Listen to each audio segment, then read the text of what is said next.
Are back today with the Maverick, and as the title says, this is going to be a kind of a brief installation of the Rough Country half-inch level kit. And I'm already done now, so this is kind of the after. This is the level kit on the truck. Just kind of giving you a brief explanation of it. I wasn't going to make a video on it, and so kind of halfway through the installation, we decided to end up making a video on it. So that's what I did. I had some help from my dad today to install the level kit. I would say it's probably a two-person job easily, but I'm sure you could do it with one person. You're just going to be a little, you're just going to be kind of doing a lot more moving around and stuff like that. So it's definitely nice to have an extra set of hands. I would definitely recommend that. But for the most part, it was a pretty straightforward installation. If you know what you're doing, if you've done this kind of stuff and you're not afraid to get, too dirty into the disassemblies, I think it's definitely a DIY job. If you have the proper tools, you're gonna need some probably impact guns and stuff like that to get all the heavy bolts and all that stuff off. But I'm just,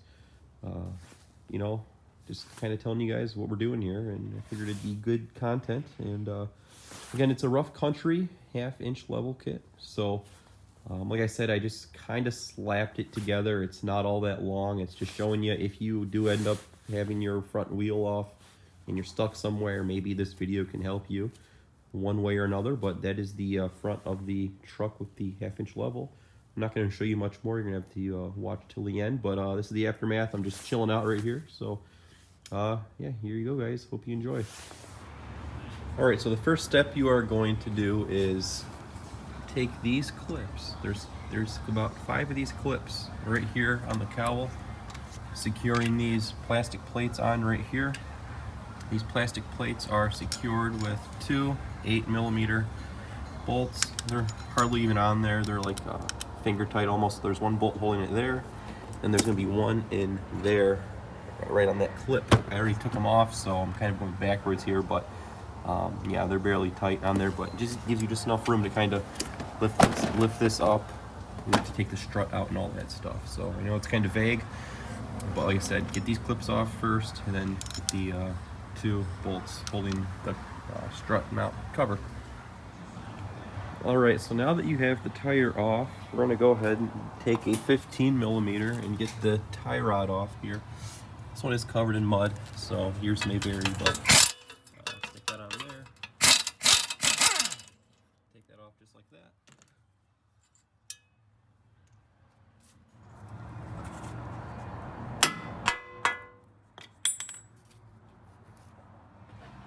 Right now that the tie rod is off, we'll go here and take the 18mm and go up here to the sway bar link up here.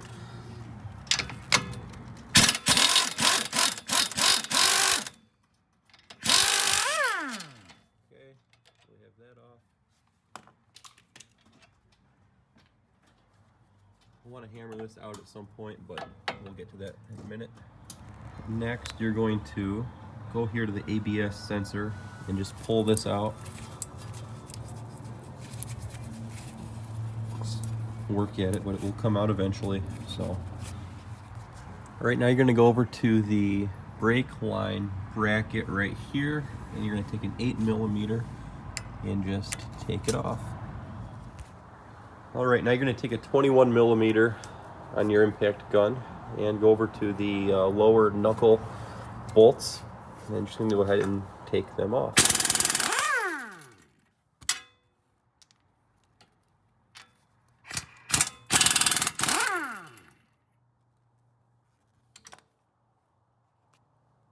And now you can take a hammer and just knock those out like that. Need 2 hands, we'll be back.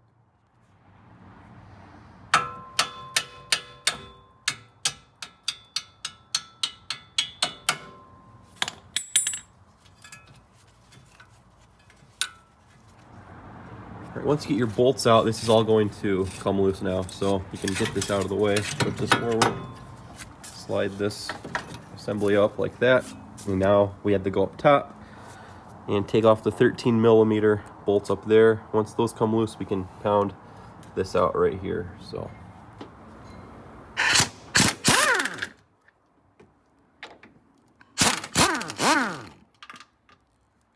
Now we'll have to take a wrench and get under here to get that one over there, as if you don't want to take this whole piece of plastic off.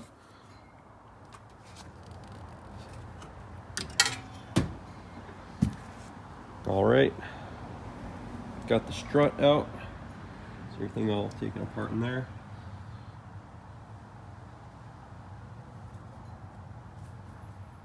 All right, so this ABS clip right here is going to come out. We're going to pry it out with 2 screwdrivers in there. I already loosened it up, but as you can see, it should just come out just like this, out of that hole there.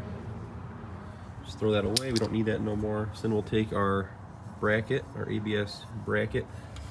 It's going to lower all this, because with the level, when we turn the wheel, this is going to run into that if it were in the old spot. So we're going to take this right here, line this little hole up right here, just like that, and stick it in there,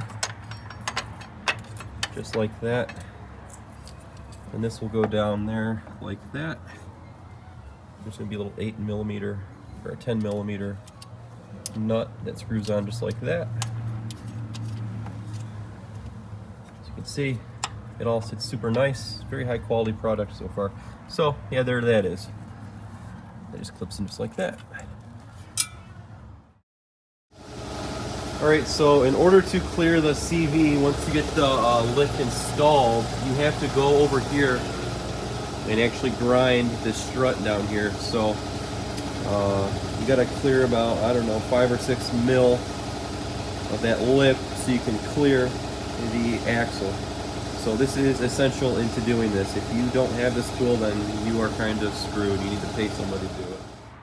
Alright, now I didn't show it, but we did install the spacer onto the strut after we had ground this nub off down here. As you can see, right here, this was going to interfere once we lower and there's tension and everything. This is going to be very close to the axle right there, so that's why we had to grind that. But after we ground that, we installed the spacer up top there. And again, this is just a very quick, rough installation video. You will have instructions if you are doing this yourself.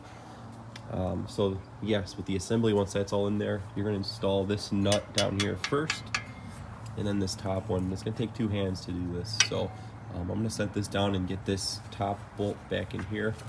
But as you can see, we're going to do a little bit of that and reinstall everything. So that's pretty much the how to remove everything. And again, if you removed it, you know how to put it back together. So there's no point in me showing you putting this all back together. I really don't think there's a need in that. But like I said, all this is all just going to go get buttoned right back up, just like we took it off. So next up, I'll show you what it looks like all completed.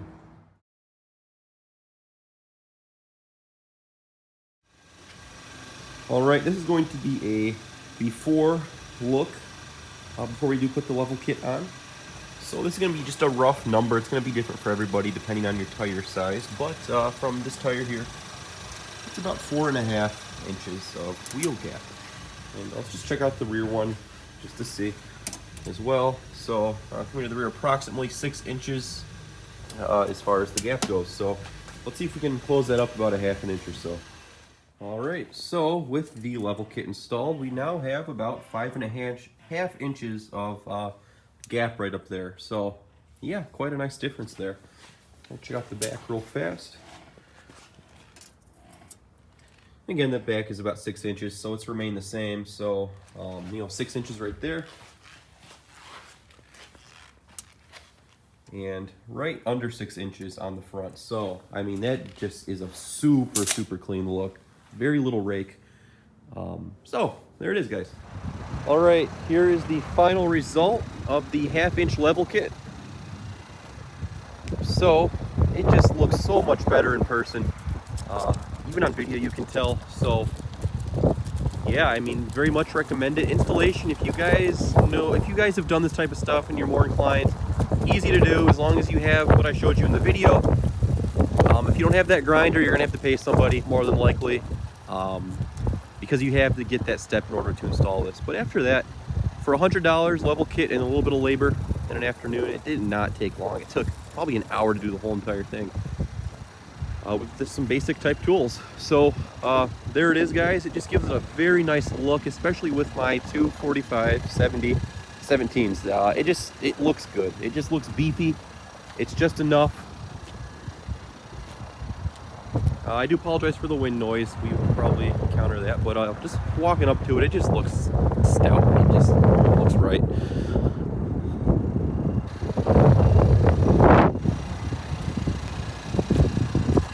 And I will also insert the after with the measuring tape, so we get some more rough, hard numbers, but it is a 1/2 inch. So